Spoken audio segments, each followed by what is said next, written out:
Devaswom board മറ്റൊരു തീരുമാനവും കൂടി എടുത്തിരിക്കുകയാണ്. പ്രിവിലേജ് കാർഡ് അടിച്ചിറക്കാൻ പോവുകയാണ്. അതായത് 10 ലക്ഷം രൂപ മുതൽ കൂടുതൽ നൽകുന്നവർക്ക് അവിടെ അന്നദാനത്തിനുള്ള അവസരമുണ്ട്. അതിൻ്റെ ചുമതല വഹിക്കാം, അതിൻ്റെ വരുന്ന ചെലവ് വഹിക്കാം. അതോടൊപ്പം തന്നെ 10 വർഷക്കാലം അതിൻ്റെ കാലാവധി, 10 വർഷക്കാലം അവർക്ക് വന്ന് എത്ര പേർക്ക് വേണമെങ്കിലും അവിടെ ദർശനം നടത്താം.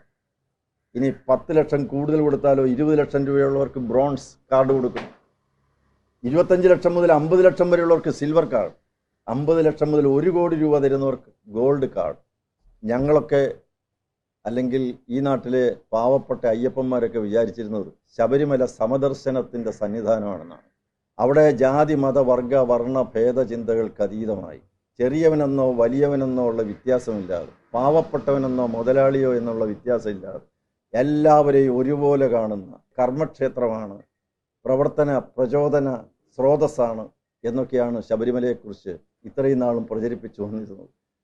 പക്ഷേ വളരെ വ്യക്തമാണ്, ഈ അയ്യപ്പ സംഗമവും പ്രിവിലേജ് കാർഡും എല്ലാം കൂടി ഒരുമിച്ച് വന്നപ്പോൾ എല്ലാവർക്കും മനസ്സിലായി, ശബരിമലയെ ഒരു ടൂറിസ്റ്റ് കേന്ദ്രമാക്കുക, ശബരിമലയെ ഒരു വാണിജ്യ കേന്ദ്രമാക്കി മാറ്റുക, അതിലൂടെ കോടിക്കണക്കിന് രൂപ കൊയ്തെടുക്കുക, പണമുണ്ടാക്കുക, പണം എങ്ങനെയും ഉണ്ടാക്കിയെടുക്കുക, അയ്യപ്പന്മാരുടെ വിശ്വാസത്തെ മുതലെടുക്കുക, അവരുടെ വികാരത്തെയും വിശ്വാസത്തെയും സങ്കല്പത്തെയും കച്ചവടവൽക്കരിക്കുകയാണ്.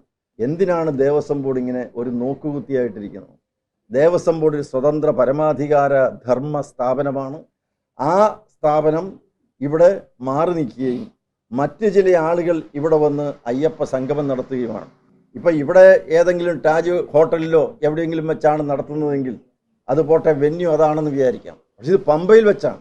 അവിടെ എത്തിക്കൊണ്ടിരിക്കുന്ന ഭക്തജനങ്ങൾക്ക് ആവശ്യമായിട്ടുള്ള സൗകര്യങ്ങൾ, അവർക്ക് കിടന്നുറങ്ങാൻ ഒക്കെയുള്ള സൗകര്യപ്പെടുത്തേണ്ട ഒരു സ്ഥലം, അവരുടെ വിശ്രമ കേന്ദ്രം, അങ്ങനെ ഉപയോഗിക്കാൻ വേണ്ടി മാത്രമേ ആ പമ്പ ഉപയോഗപ്പെടുത്താൻ പാടുള്ളൂ എന്ന് ഹൈക്കോടതി വിധിയുണ്ട്.